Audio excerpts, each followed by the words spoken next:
नमस्कार, जय हिंद, वंदे मातरम। सभी का स्वागत है, अभिनंदन है एनडीसी निशुल्क क्लासेस में।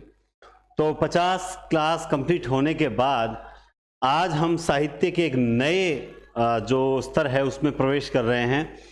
और आपने नोटिस भी किया होगा कि हिंदी गद्य का जो विकास है, जो हिंदी गद्य का विकास है, कहानी, उपन्यास वगैरह जो भी है XYZ है ना, तो उसकी क्लासेस बहुत कम मिलती है हमें यूट्यूब पर। आप सर्च करके चेक कर लीजिएगा, उसकी क्लासेस कम मिलती है। रीज़न क्या है? रीज़न ये है दोस्तों कि सबसे इंपॉर्टेंट चीज़ है कि जैसे अब मान लो उपन्यास है, ठीक है, या फिर कहानी है।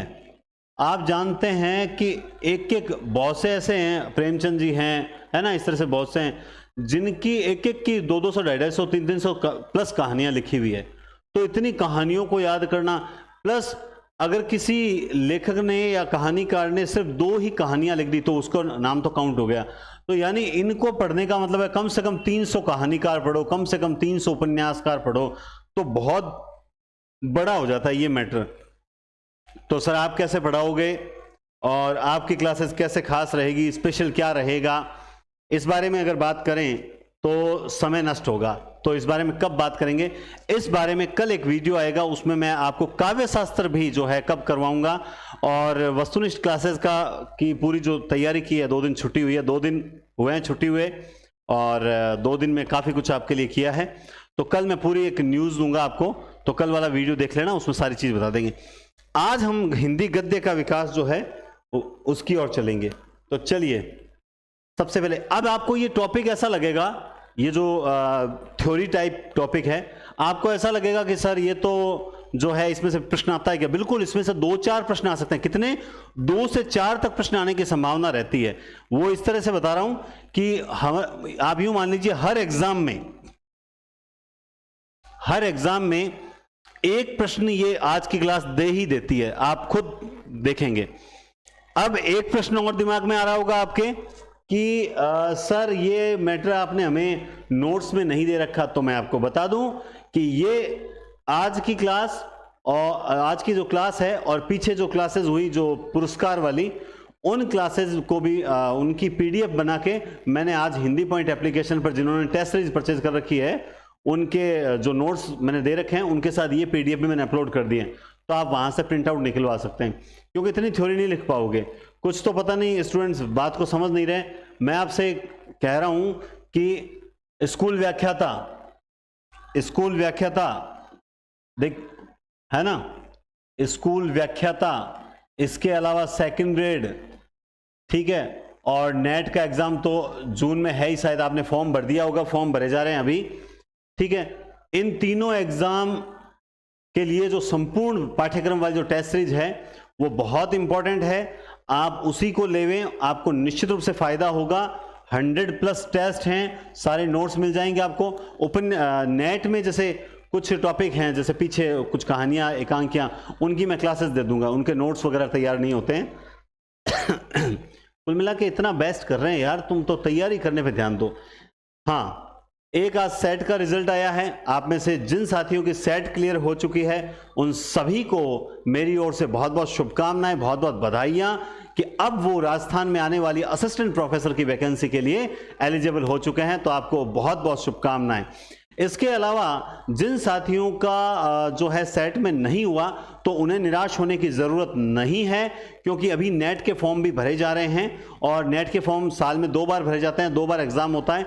तो आप अपनी तैयारी जारी रखें। जो 13 से 20 जून के बीच में नेट के पेपर भी होने वाले हैं, इसीलिए उन साथियों को भी निराश नहीं होना है।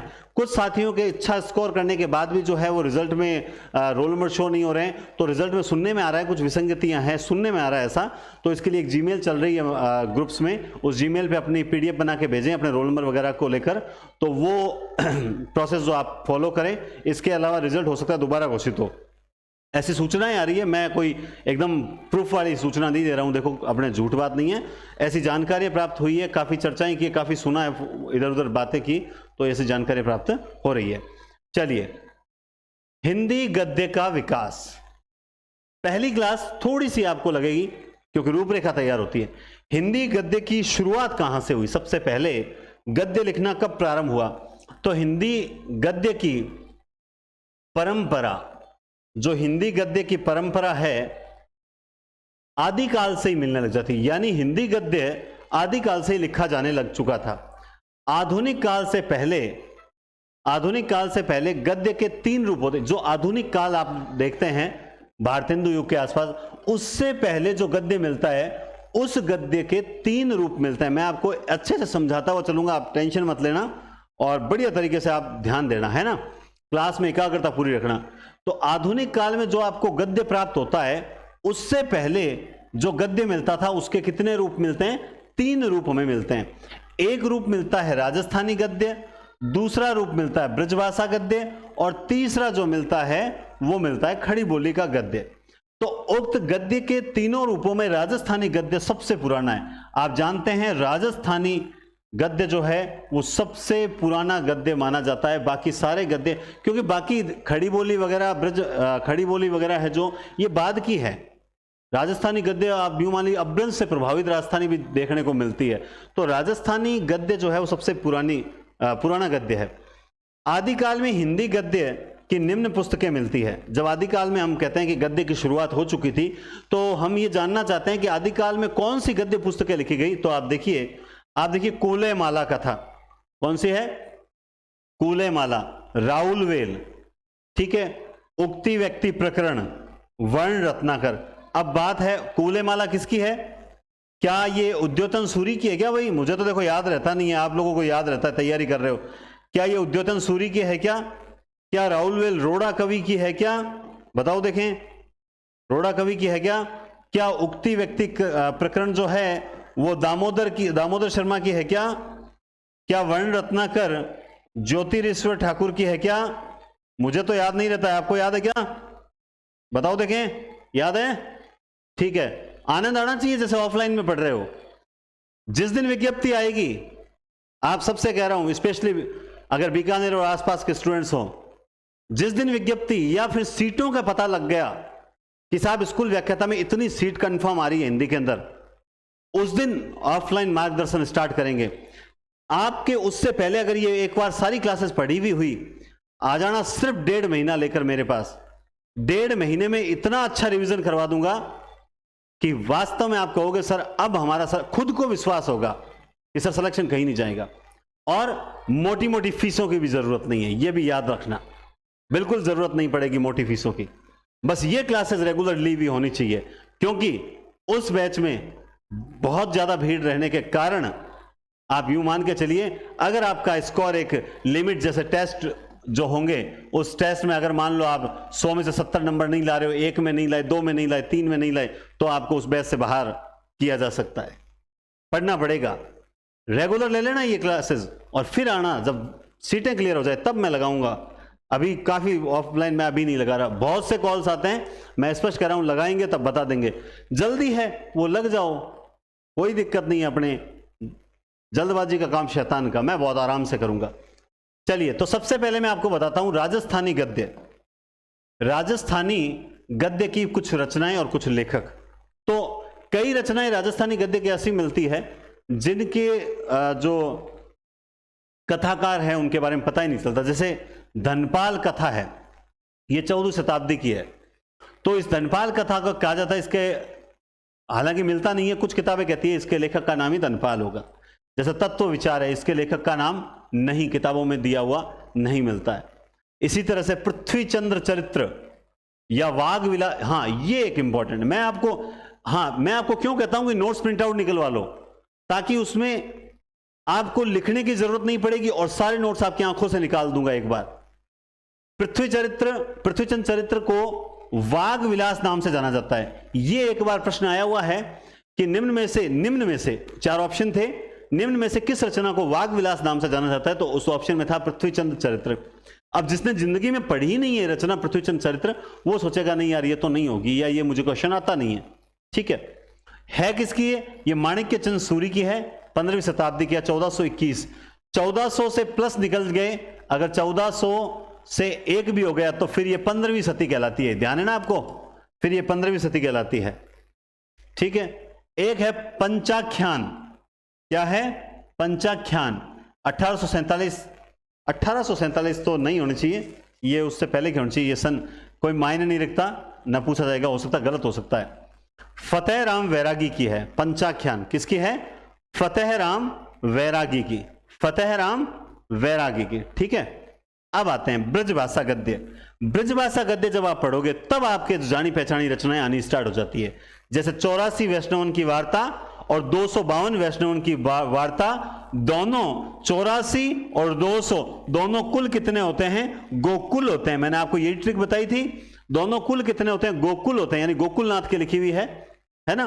84 वैष्णवन की वार्ता, 252 वैष्णवन की वार्ता, दोनों ही 17वीं। आपने अभी पिछला फर्स्ट ग्रेड पेपर दिया था, बोला गुरुजी दिया था, उसमें आया था, उसमें इस टाइप से पूछा था कि ये शायद संदेश रासक का पूछा था, अब्दुल रहमान संदेश रासक, 13वीं सदी की है या 14वीं सदी की है, 12वीं सदी की।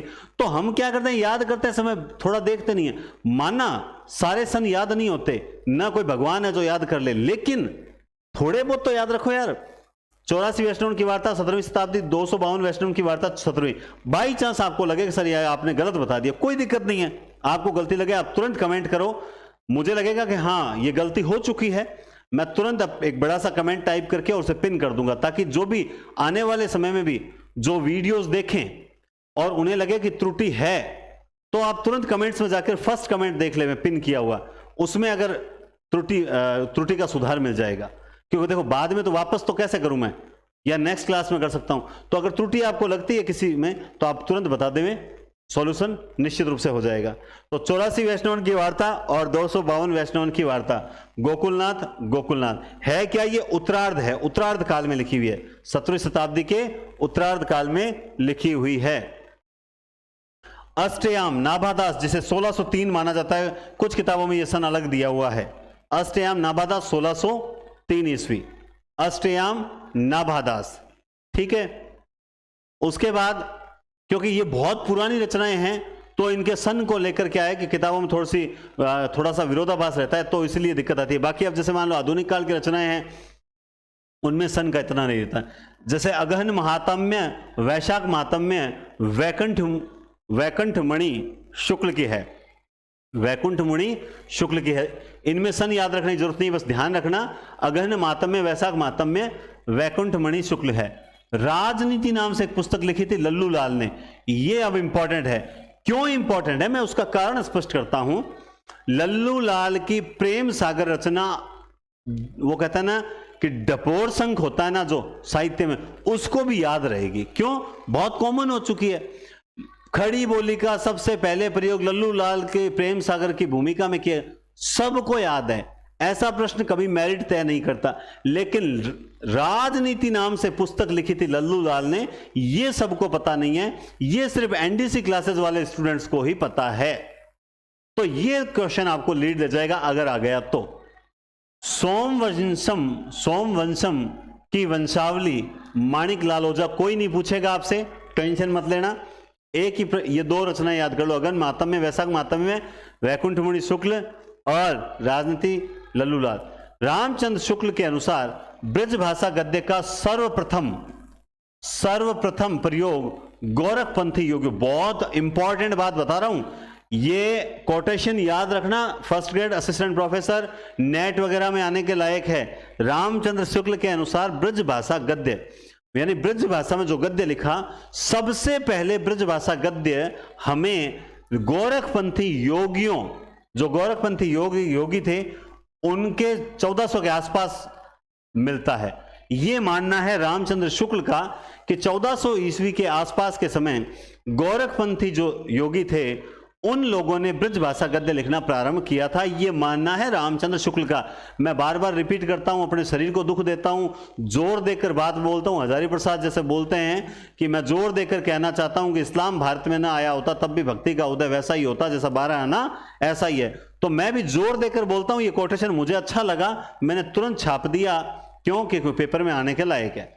पृथ्वीराज रासो के बारे में आप सब जानते हैं। इस ग्रंथ में वचनी का शीर्षक के अंतर्गत उपलब्ध गद्य को डॉक्टर वीरेंद्र नाथ मिश्र ब्रजभाषा गद्य का प्राचीनतम रूप मानते हैं। बात को समझना क्या कह रहा है। ये एक ग्रंथ है पृथ्वीराज रासो, आप जानते हैं चंद्रवरदाई का एक थाल जन्म एक थाल मरण वाले। इस ग्रंथ में एक वचनी का शीर्षक से, जैसे कयामस वध पृथ्वीराज रासो मिलता है ना, वैसे ही वचनी का शीर्षक से कुछ मैटर जो है या कुछ कथा जो है इस पृथ्वीराज रासो में है। उस वचनी का शीर्षक के अंतर्गत जो भी, जैसे ये वचनी का शीर्षक है और इसके अंदर जो भी लिखा गया है उसको उस गद्य को डॉक्टर वीरेंद्रनाथ नाम के व्यक्ति हैं जो ब्रजभाषा गद्य का प्राचीनतम रूप मानते हैं। ये हैं वीरेंद्रनाथ।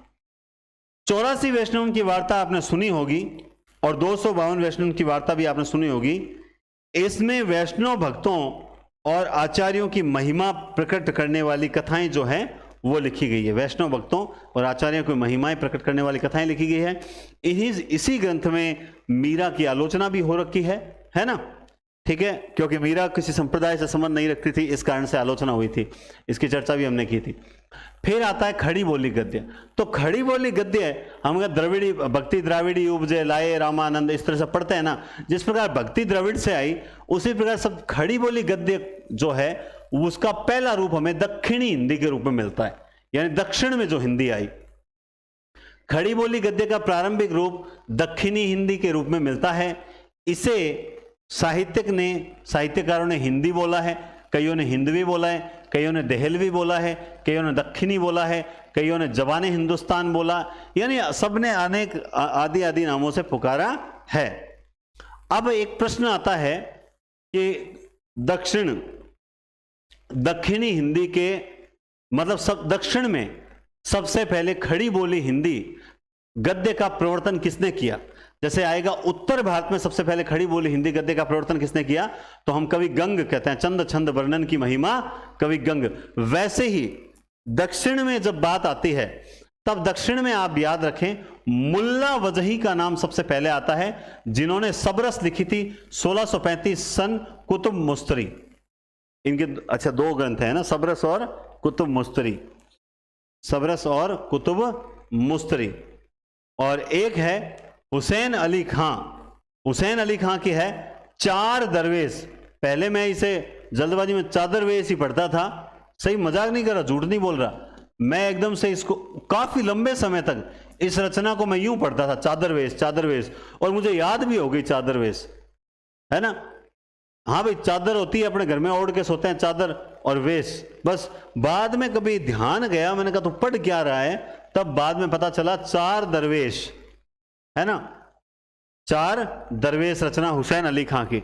मेरा जुला आशकीन की दक्षिणी गद्य की प्रथम पुस्तक माना जाता है। ये देखो कुछ बातें हैं तो कोई खास नहीं। मेरा जुला आशकीन की दक्षिणी मतलब ये जो मेरा जुला आशकीन की दक्षिणी गद्य की प्रथम पुस्तक माना जाता है। मेरा जुला आशकीन की दक्षिणी गद्य की प्रथम पुस्तक, मेरा ये क्या है, हाँ को होगा, ये गड़बड़ होगी। देखो बस इतना सही होता है। क्या है, मेरा जुला आशकीन नाम से एक पुस्तक है। मेरा जुला आशकीन को दक्षिणी गद्य की प्रथम पुस्तक माना जाता है। इसमें सूफी धर्म का उपदेश है। इसमें क्या है, सूफी धर्म का उपदेश है। और जो सबरस है, सबरस को उर्दू साहित्य की प्रथम गद्य रचना माना जाता है। इसमें तसव्वुफ के सिद्धांतों को प्रतीकात्मक शैली में प्रयोग किया गया है।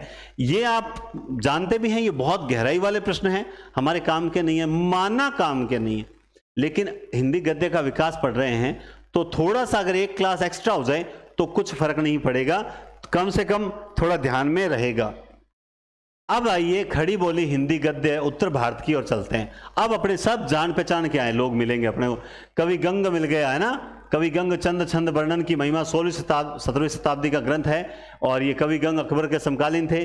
राम प्रसाद निरंजनी का नाम आपने सुना है। भाषा योग वशिष्ठ 1741 का ग्रंथ माना जाता है। राम प्रसाद निरंजनी, भाषा योग वशिष्ठ, इनके बारे में रामचंद्र शुक्ल ने क्या कहा है आगे पढ़ेंगे, वैसे आपके नोट्स में लिखा हुआ है। दौलत राम जैन पद्म पुराण का भाषानुवाद किया था। जैन पद्म पुराण इन्होंने भाषानुवाद किया था 1761 में। लल्लू लाल की प्रेम सागर ये 1803 की है। सदल मिश्र की नसीहतोपाख्यान ये भी 1803 की है। इंसा अल्लाह खां की रानी केतकी की कहानी, है ना, रानी केतकी की कहानी 1798 से 1803, ये भी 1803 के आसपास की रचना मानी जाती है। 3 किलो की केतली, इस तरह से हम ये रचना पढ़ते हैं, ठीक है।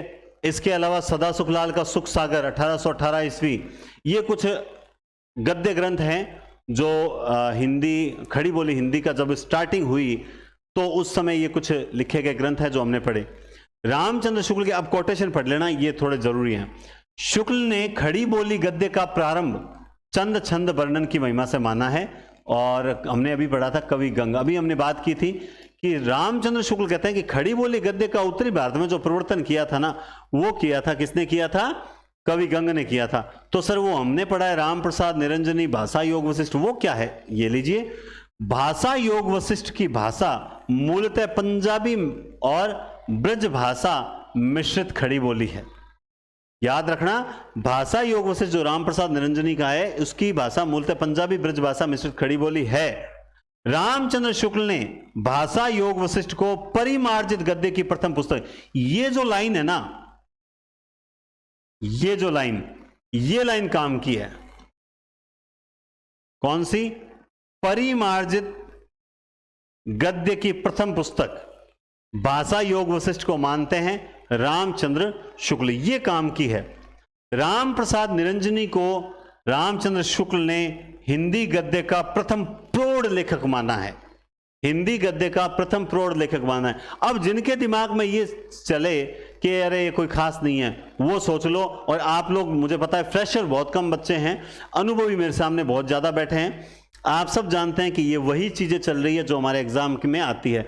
फिर न जाने क्यों हम इस हिंदी गद्य विकास को छोड़ते हुए चलते हैं, ये सही चीज़ नहीं है। बात करते हैं जैन पद्म पुराण की। जैन पद्म पुराण की रचना आचार्य हरिशरण ने की थी, इसका भाषानुवाद पंडित दौलत राम ने किया था। तो जो जैन पद्म पुराण है उसके लेखक का नाम तो है आचार्य हरिशरण, लेकिन उसका भाषानुवाद किया था दौलत राम ने। किसने किया था? दौलत राम ने। इनके बारे में हम दोस्तों पढ़ चुके हैं, लेकिन मैं फिर भी पढ़ाऊंगा आपको, क्योंकि मैं जानता हूं ये इंपॉर्टेंट है और आते भी हैं, और कुछ नया बताऊंगा। खड़ी बोली गद्य के विकास में 4 विद्वानों ने बहुत योगदान दिया था। हम पढ़ते हैं कौन? सदा सुखलाल है ना, अपने सदल मिश्र, अपने लल्लू लाल जी, ठीक है, इंशाअल्लाह खां, ये चारों। सदा सुखलाल नियाज के बारे में मैंने पहले आधुनिक काल की शुरुआत में पढ़ा रखा है, फिर भी आप पढ़ें। सदा सुखलाल नियाज तो हमेशा सुखी रहते हैं, दिल्ली के रोग, ऐसे याद करें तो चलो हो सकता है दिल्ली आपको याद है। बाकी सदा सुख नाम से ही क्या, सुखलाल, यानी ये कोई पंडित जी हैं, पंडित जी हैं, इसका मतलब इनकी भाषा में क्या है? पंडिताऊपन अधिक है। इनकी रचना का नाम क्या है? सुख सागर, है ना, सदा सुख सुख सागर। अच्छा, इस रचना ये किस पर आधारित है? विष्णु पुराण पर आधारित है। मैं थोड़ा सा गति इसलिए दे रहा हूं क्योंकि हमने ये पहले पढ़ चुके हैं हम ये। रामचंद्र शुक्ल कहते हैं कि इनका गद्य परिमार्जित था। अब देखना, रामचंद्र शुक्ल ने अभी कहा था कि हिंदी गद्य के प्रथम प्रौढ़ लेखक राम प्रसाद निरंजनी हैं, और परिमार्जित हिंदी गद्य का जो विकास है भाषा योग वशिष्ठ से ही उन्होंने माना है। तो सेम ऐसे ही परिमार्जित गद्य, जो 4 विद्वान हैं, इनमें सबसे परिमार्जित गद्य किसका था? सदा सुखलाल नियाज का। रामचंद्र शुक्ल कहते हैं कि आधुनिक काल में गद्य का प्रवर्तक राम प्रसाद निरंजनी ने किया था, बिल्कुल किया था, परंतु जो वर्तमान गद्य, देखो अब क्या चेंज किया, इतना सा चेंज किया। आधुनिक काल का जो गद्य है उसके जो आधुनिक काल का जो गद्य है उसको इसको आधुनिक काल में गद्य का प्रवर्तक, हाँ, जो आधुनिक, इसको मैं कैसे समझाऊं, बहुत बढ़िया तरीके से एक चीज बता दूं आपको तो शायद याद रह जाए। देखो यहां देखना, सबसे पहले खड़ी बोली जो गद्य है उसका प्रवर्तन करना किसने किया था? गंग ने किया था। ध्यान से समझना, जो खड़ी बोली गद्य है ना, उसका उत्तरी भारत में प्रवर्तन किसने किया था? गंग ने किया था, ठीक है। लेकिन जो आधुनिक काल है, मैं इसे यूं कहूं, जो आधुनिक गद्य है, ये लैंग्वेज आ जाए तो किसका नाम आएगा? राम प्रसाद निरंजनी का। लेकिन अगर वर्तमान गद्य के प्रथम प्रौढ़ लेखक आ जाए तब किसका नाम आ जाएगा? सुखलाल का। अब मुझे एक बात बताओ, लैंग्वेज कितनी इजी चेंज की है, एक शब्द चेंज हो रहा है, 3 प्रश्न बन रहे हैं। खड़ी बोली हिंदी गद्य के प्रवर्तक चंद छंद वर्णन की महिमा वाले कवि गंग, आधुनिक गद्य के प्रवर्तक, आधुनिक काल में जो गद्य का प्रवर्तन, राम प्रसाद निरंजनी। वर्तमान गद्य के प्रवर्तक जो, अरे ये क्या लिख दिया मैंने अभी फिर मैं, वर्तमान गद्य के प्रवर्तक जो है वो भारतेंदु। वर्तमान गद्य का प्रवर्तन किसने किया? भारतेंदु हरिश्चंद्र ने। अब देखो, और फिर यहां क्या लिख रहे हैं? हिंदी, इनका गद्य परिमार्जित था, यानी इनके गद्य जो, इनका जो गद्य था वो बिल्कुल एक चली आती हुई परिपाटी को सहयोग प्रदान करने वाला था, लेकिन प्रथम में इनका नाम कहीं नहीं था। उत्तरी भारत में खड़ी बोली हिंदी गद्य का प्रवर्तन करने वाले कवि गंग, आधुनिक काल में गद्य का प्रवर्तक करने वाले राम प्रसाद निरंजनी। लेकिन जो वर्तमान गद्य जो पढ़ रहे हो आप, वर्तमान गद्य का प्रवर्तन भारतेंदु हरिश्चंद्र ने कहा।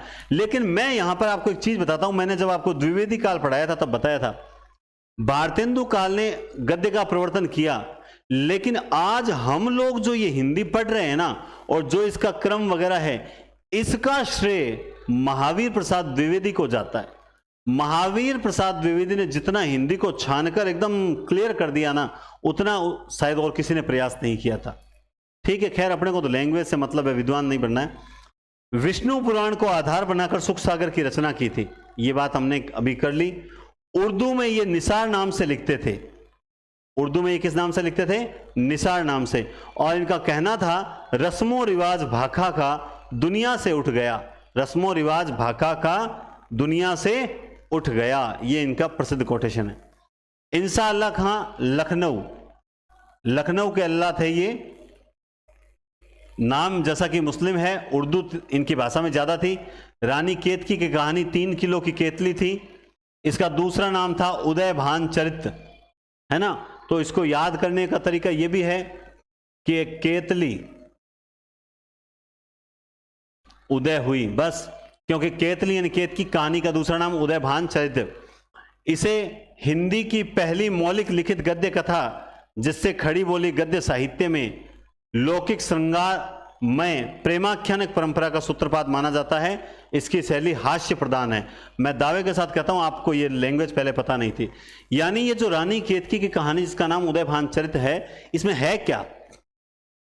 हिंदी की पहली मौलिक लिखित गद्य कथा, यानी इससे पहले सिर्फ अनुवाद थे, लेकिन अब हिंदी की पहली मौलिक लिखित गद्य कथा, जिससे खड़ी बोली गद्य साहित्य में एक, मतलब खड़ी बोली गद्य साहित्य में श्रृंगार और प्रेम परंपरा का सूत्रपात बना। यानी इस बात को समझाता हूं, अब तक जो गद्य लिखा जा रहा था, वो गद्य तो कैसा था? अनुदित था, ज्यादा था, अनुदित था, अनुवादित नहीं, अनुदित था। अब हुआ क्या? पहली बार किसी ने एक मौलिक कहानी लिखी, ठीक है, और उस मौलिक कहानी में सोने पे सुहागा क्या हुआ?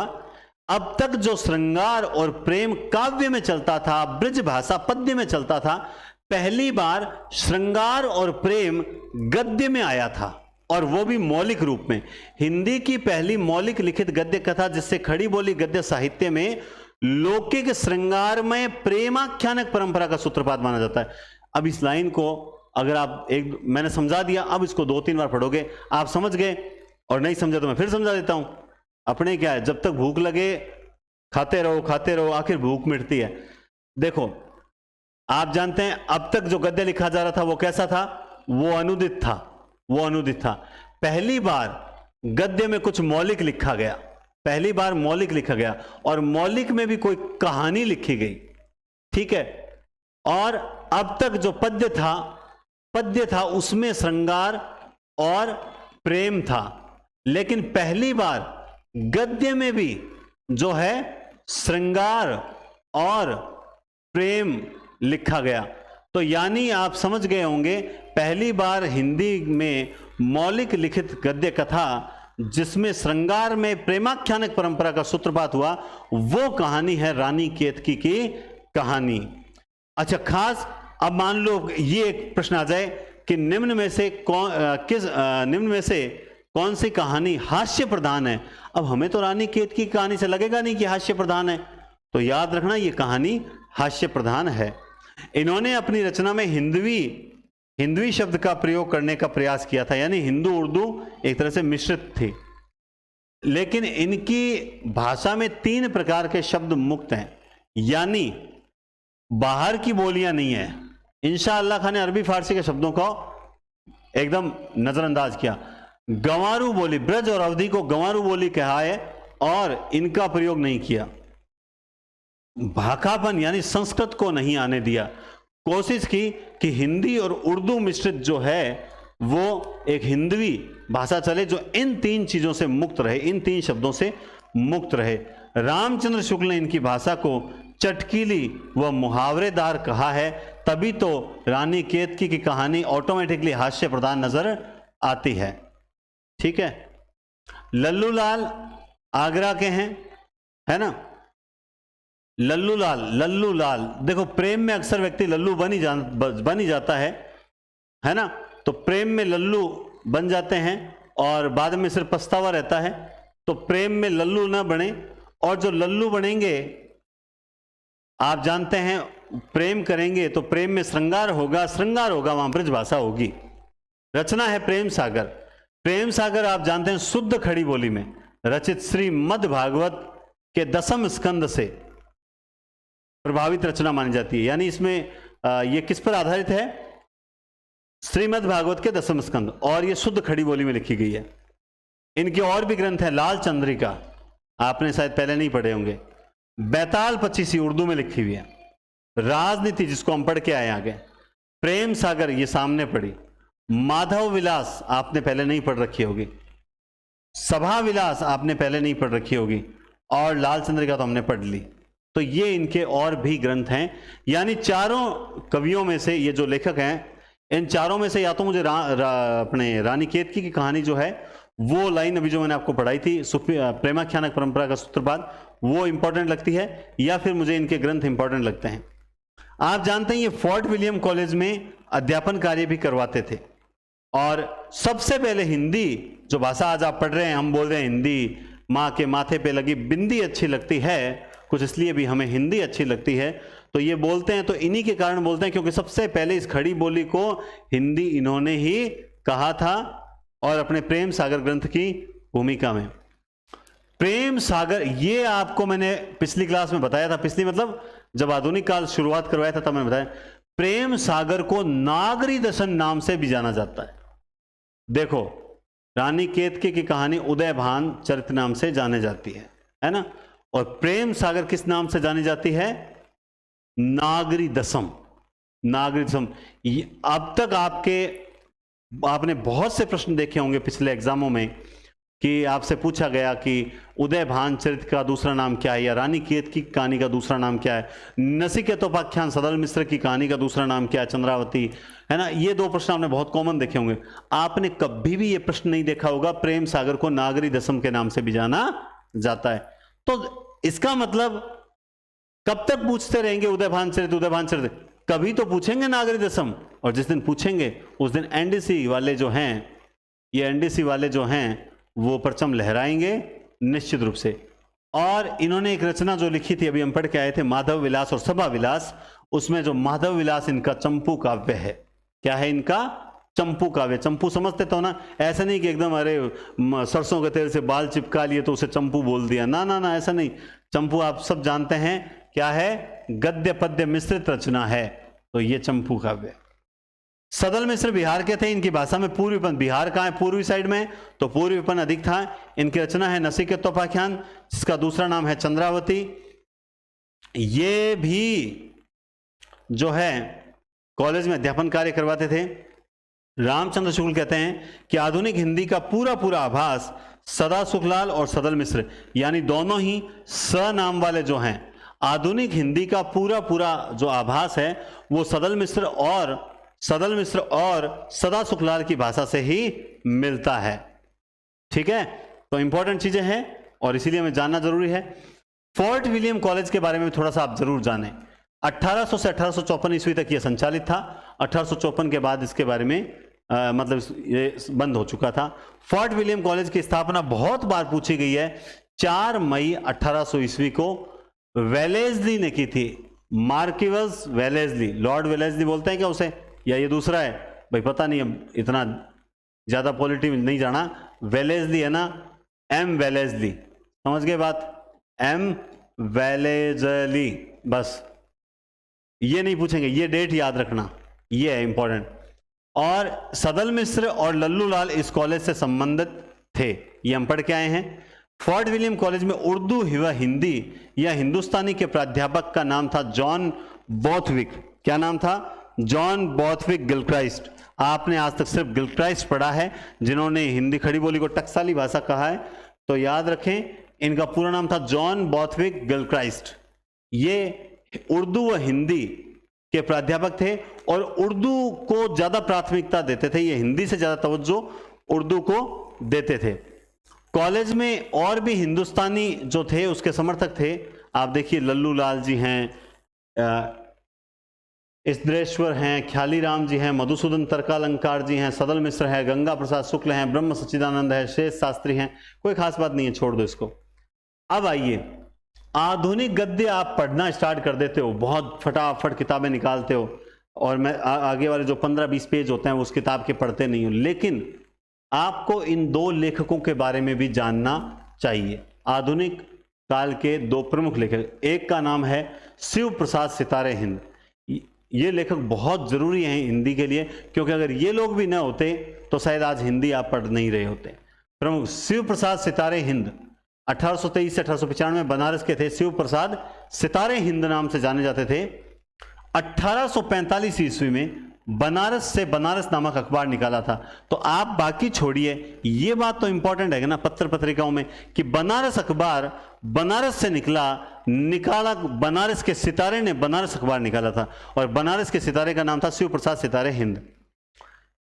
56 में ये शिक्षा विभाग में इंस्पेक्टर बने। प्रारंभ में इन्होंने परिष्कृत हिंदी का प्रयास किया, किंतु सरकारी अधिकारियों के प्रभाव से उनका झुकाव उर्दू या उर्दू मिश्रित हिंदी की ओर हो गया था, और वे उर्दू के पक्षपाती हो गए। बताओ क्या हो गए? उर्दू के पक्षपाती हो गए। अब आप कहोगे सर आपने तो कहा था ये नहीं होते तो हिंदी जो है वो हम सीखते नहीं, फिर तो ये तो उर्दू के पक्षपाती। बिल्कुल, देखो जब कई बार ऐसा होता है कि जब तक अपने को हम तब तक नहीं बोलते, हम हिंदुस्तानियों की विशेष रूप से खास बात है, जब तक हमें कोई ढंग से विरोध करने वाला नहीं मिले। चल रहा था हिंदी चल रही, उर्दू चले, कोई एक आया इसका पक्ष ले रहा है, तो अब अपने को लगा यार अपने को इसका पक्ष लेना चाहिए। तब इनके उर्दू में आने से दूसरे हिंदी के जो थे, जो सोए हुए थे, वो जाग गए।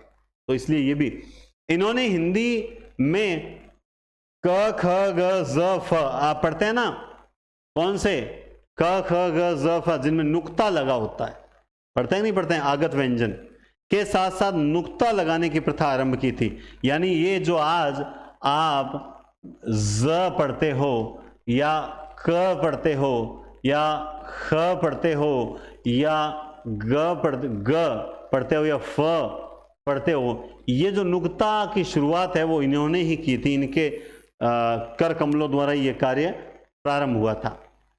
इनकी प्रमुख रचनाएं मिश्रित हिंदी में मानव धर्म सार, उपनिषद सार, भूगोल हस्तामलक, वामा मनोरंजन, आलसियों का कीड़ा, कोड़ा नहीं है, आलसियों का कीड़ा, विद्यांकुर। अब ये आलसियों का कीड़ा बहुत इंपॉर्टेंट रचना है। और राजा भोज का सपना, अब आप सबको लग गया होगा अरे गुरुजी ये राजा भोज का सपना तो हम पढ़ते ही हैं। बिल्कुल, मैं आपको कहता हूं राजा भोज का सपना, आलसियों का कीड़ा, शिव प्रसाद सितारे इनकी रचना है, इंपॉर्टेंट रचनाएं हैं। और आप आगे ये भी पढ़ोगे कि राजा भोज का सपना जो है वो महत्वपूर्ण क्यों है। इसके अलावा आपको बता दूं इतिहास तिमिर नाशक, ये उर्दू में जो लिखे हुए हैं, और वैताल पचीसी भी उर्दू में है, ये भी इंपॉर्टेंट है, ये भी इंपॉर्टेंट रचना है, इतिहास तिमिरनाशक और वैताल पचीसी।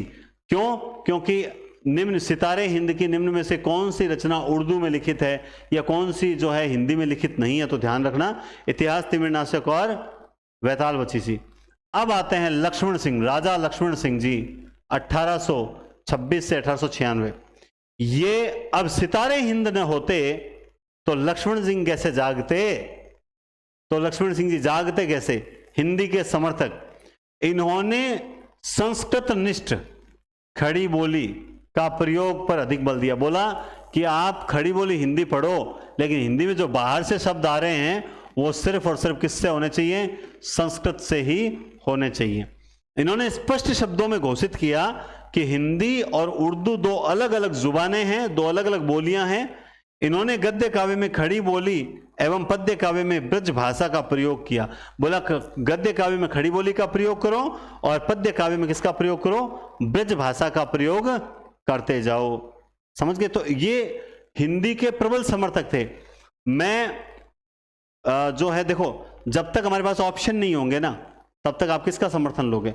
जब लगा कि दो जने हैं और झगड़ रहे हैं, चुपचाप बैठा देख रहा हूं, मुझे क्या करना, झगड़ रहे हैं, बराबर के हैं, झगड़ रहे हैं, लेकिन देखा कोई एक व्यक्ति आया और आकर उसने एक का पक्ष लिया, वो दूसरा कमजोर हो गया, तब स्वाभिमान जागा, तब खून खोला, कह रहे यार ये आपस में बराबर कर रहे हैं, तू बीच में बोलने वाला कौन है?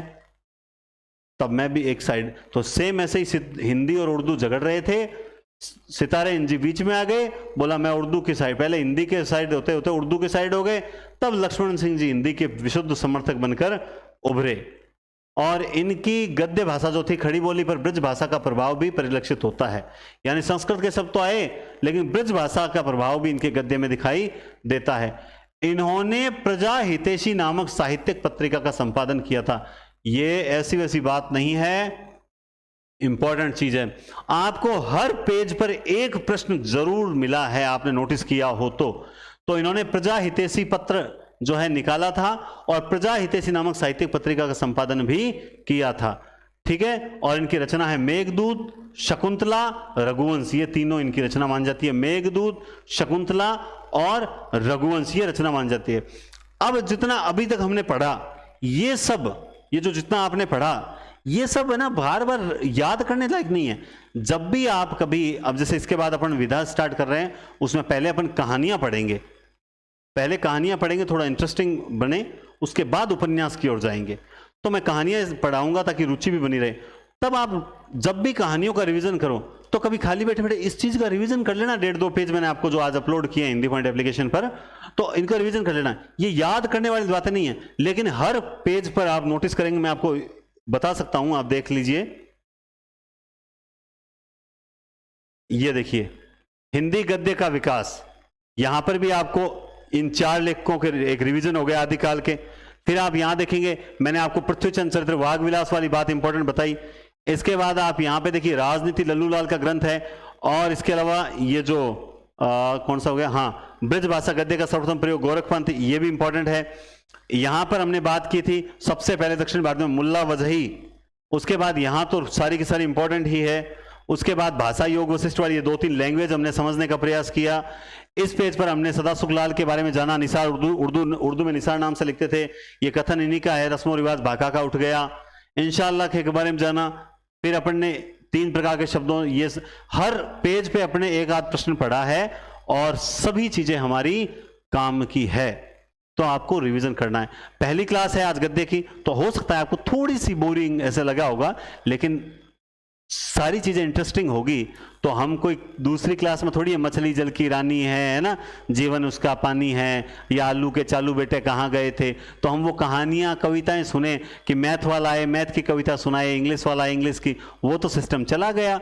आपको तो जो है थोड़ा बहुत बढ़िया विकास करना होगा, कुछ पढ़ना होगा एक्स्ट्रा, है ना। और एक बात और, जैसे 2 दिन क्लास नहीं हुई, मैंने पहले भी कहा था, रिवीजन कर लिया करो पीछे वाला। जो शेष कोर्स है तुम उसकी चिंता मत करो। मैं स्टूडेंट मानता नहीं है कहना, मैं गारंटेड बोल रहा हूं, मानता नहीं है, और आप इसको समझना, 2 सेकंड लूंगा आपके। देखो, स्टूडेंट मानता नहीं है। आप सोचिए, एक वीडियो उसे 1 लाख स्टूडेंट देखते हैं, यानी इस कोर्स को मान लिया कि पूरे इस कोर्स को 1 लाख स्टूडेंट्स ने देखा, ठीक है, और सीटें कितनी हैं? 1000, ठीक है। 1 लाख जिन्होंने देखा इन वीडियोस को, और उसमें से सिलेक्शन कितनों का हुआ? 500 का अधिकतम। ये कितना है? अधिकतम बता रहा हूं। यानी ये जो 95,500 स्टूडेंट थे, इनकी गलती कहां हुई? और दूसरा सीट 1000, सारे के सारे, जरूरी थोड़ी है यहीं से, कुछ बच्चों को तो पता ही नहीं है अपने चैनल का, तो वो तो कहीं और से पढ़ रहे हैं, वो सेलेक्ट भी होंगे क्योंकि वो पढ़ने वाले स्टूडेंट हैं। ठीक है, तो ये जो 95,500 है, इनका सिलेक्शन क्यों नहीं होता है? इनका सिलेक्शन इसलिए नहीं होता कि सबसे पहले वो क्या करते हैं, क्लास को डाउनलोड करके देखते हैं। ठीक है, उससे क्या होता है, मान लिया कि आप सोचते हो कि सर ना बीच में ऐड वगैरह नहीं आते हैं, लेकिन मेरा ऐसा मानना है, आप जब एक फिक्स टाइम 9 बजे रात को पढ़ना है, हाँ आपने लेट देखना शुरू किया, सर पहले पता नहीं चला, पीछे वाले डाउनलोड कर लो, वरना रात को 9 बजे लेनी है क्लास तो लेनी है, उसके बाद उस क्लास को डाउनलोड कर लो। एक बार मेरा कहना मानो, क्लास को तुरंत देखा करो, एक आदत बना लो कि जिस दिन सर आएंगे उस दिन हम रात को 9 बजे क्लास लेंगे ही लेंगे। फायदा होगा रे, फायदा होगा, कहना मान लो। बाद में उसे डाउनलोड करके देख लिया करो, लेकिन एक बार ऐसा देखा ताकि आपको लगेगा जैसे ऑफलाइन क्लासेस चल रही है। बहुत फायदा होगा, कहना मानोगे, सुख पाओगे। इस 95,500 में शामिल होना है या 500 में शामिल होना है, फैसला आपका है। ठीक है, तो हिंदी पॉइंट पर जल्द 1 जून से टेस्ट भी स्टार्ट होने जा रहे हैं। आप जानते हैं इधर अपना गद्यकाल प्रारंभ हो चुका है, उधर टेस्ट स्टार्ट हुए। जैसे ही हम गद्यकाल के टेस्ट तक पहुंचेंगे तब तक गद्यकाल भी कंप्लीट हो जाएगा। ठीक है, तो बहुत बढ़िया टेस्ट सीरीज है और जल्दी से जल्दी जुड़ें और टेस्ट सीरीज लेवें। और उसमें आदिकाल का टेस्ट है तो फटाफट आदिकाल की क्लासेस देखें और टेस्ट देवें। और जो लेट जुड़े हैं ना, वो सोचते हैं सर हम लेट जुड़े हैं, अरे आप तो बहुत फायदे में हो। कैसे? आदिकाल की पूरी क्लासेस आपके यहां पड़ी है प्लेलिस्ट में, टेस्ट है आदिकाल का 3 दिन बाद, तो आप 3 दिन आदिकाल की क्लासेस देखो और टेस्ट दे दो। फिर भक्तिकाल का टेस्ट है, उससे पहले सिर्फ भक्तिकाल की क्लासेस रिवाइज करो, फिर टेस्ट दे दो। आपके लिए तो बहुत बढ़िया, आपको तो वेट भी नहीं करना पड़ेगा मेरा।